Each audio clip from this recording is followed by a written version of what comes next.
Hello troops and welcome back to Herring's Rest. Today I'm just going to waffle some nonsense about what's up and coming plans, because since I've been on holiday and I've came back, I've actually managed to achieve absolutely nothing, which is about right for me. Now, some of the things I've got to do some minor adjustments and stuff.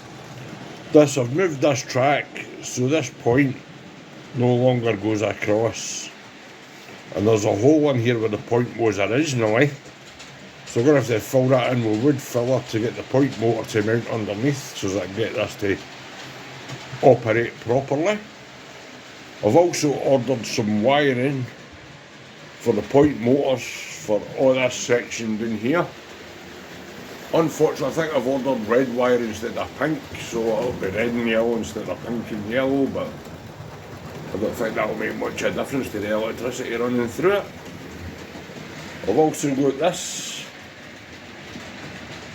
to rewire, because somehow when I've wired up the control panel at the other side, I've managed to connect that wire onto the DC, which means that as soon as anything goes across here, or you put the number 4 controller on in any way, trains just go mental because there's a short circuit and it's running on DC and you can't control anything. So I'll need to sort that out. After I've done all the wiring and all that, I'm contemplating putting cobbles all the way down here for my factory units that are going to go along the back wall. Well, I've got some rocks. I actually got a new rock mould when I was on holiday, so I'll get some more rocks and stuff made up for here. That'll do all that. And on that side, then hopefully we'll go to the ballast and everything through here, just as use the sperm can. It'll all run through here up to about here.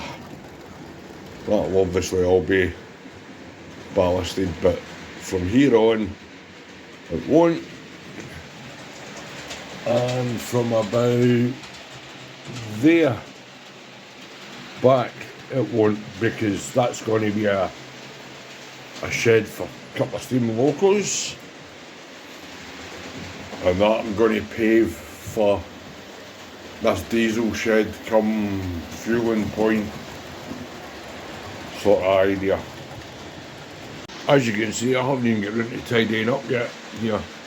This is an old super quick water tower that's missing a couple of windows. The windows are actually lying just over there on top of this chest of drawers to go back in it. I'll give it a wee touch up, put the windows back in it, and that'll do there. That's about 50 years old, that model, and it's a bit battered than that, but it still does the job, and it'll look alright sitting there.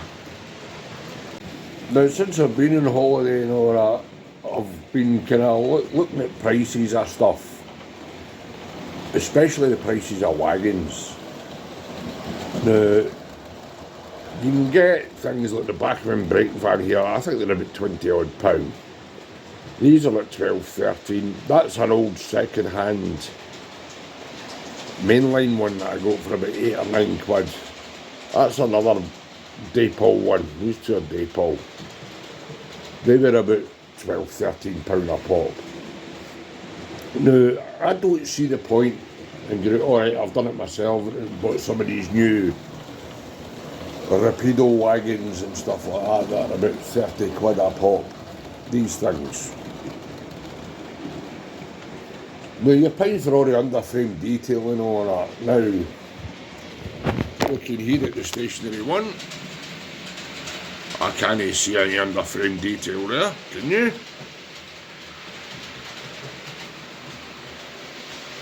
I certainly can't. So why pay for extra detail that you don't get to see? Now, I'm considering just not buying any more brand new wagons. I'm considering just getting second-hand stuff like toy fairs, eBay, railway shows, that kind of nonsense. Now if you have a look at these two coal wagons here, one's kit built, one's Daypol.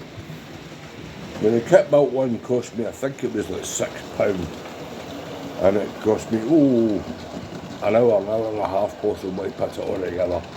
Then I painted it up, put the transfers on, painted up, all that kind of nonsense. This one, the Daypol one, came in a pack of 5 that I paid 50 quid for, so that was a tenner each. Now, a tenner for a wagon. That's got as much detail in it as this has. But if you were to buy this for like Bachmann or a Cura scale or something like that, you're talking a £25–30 a wagon. So you're either better off buying kits and building them yourself, going for a cheaper manufacturer like Daypol, where you're getting the basic model and all you're doing is enhancing it with paint and all that kind of rubbish. You know, so why fork out all that extra cash for something that isn't going to be that much different on the layout? You don't notice these details when they're running round.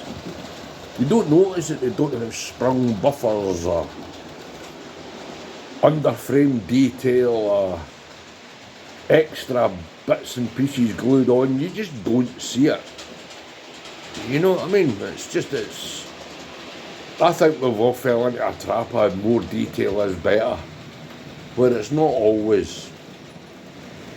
You know, there is a level of detail that you expect from a model, but there's also when it starts to go a wee bit too far, and I'm getting the impression now that it is going a wee bit too far. Right now guys, here's what I'm talking about. This is a Daypol wagon, £12–13 at the shops. This is a Bachmann wagon, 25–30 quid at the shops. Now, the detailing, there is, I can't see it in the light very well, but there's planking and all that, all marked out on this.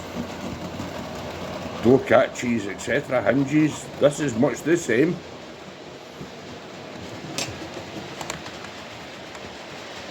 This one's got the vents on the end. Oh, surprisingly so has that one. Very little difference. Underneath, no detail.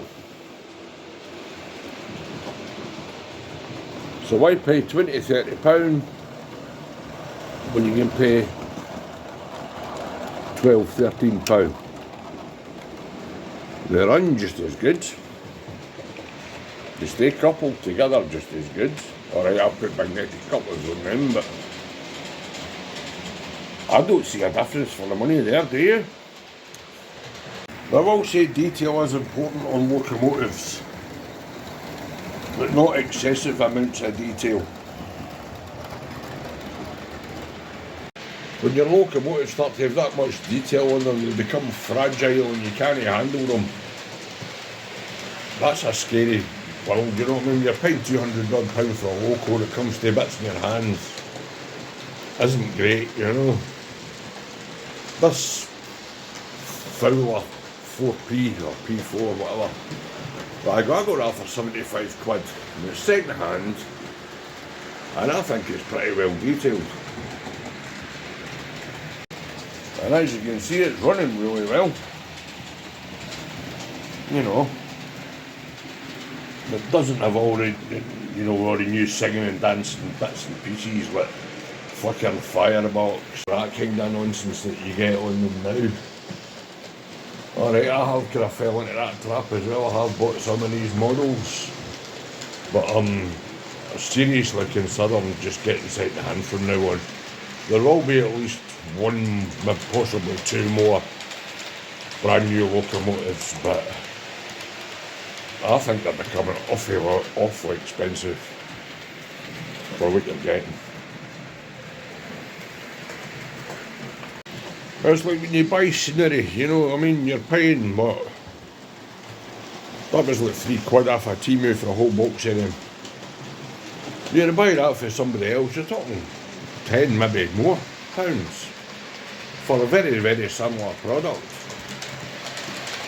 And I think it's getting to the point now it's going to price people out the hobby. And I'm not just talking about the price of the locals, I'm talking about everything, scenery, the lot. I mean, if you go and buy one of these fancy trees that you get, you're talking about 60, 70 quid for a tree. You know what I mean? There's a whole bunch of them up there that doesn't even cost anywhere near as much as that.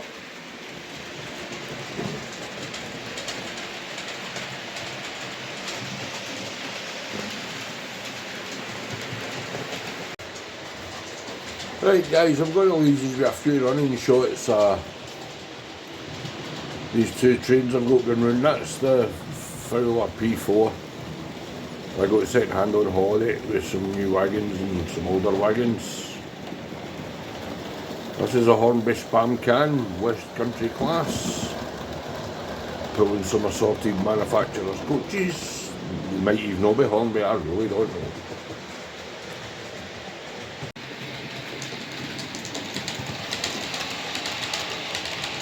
I'd like to thank everybody that subscribed, shared, commented.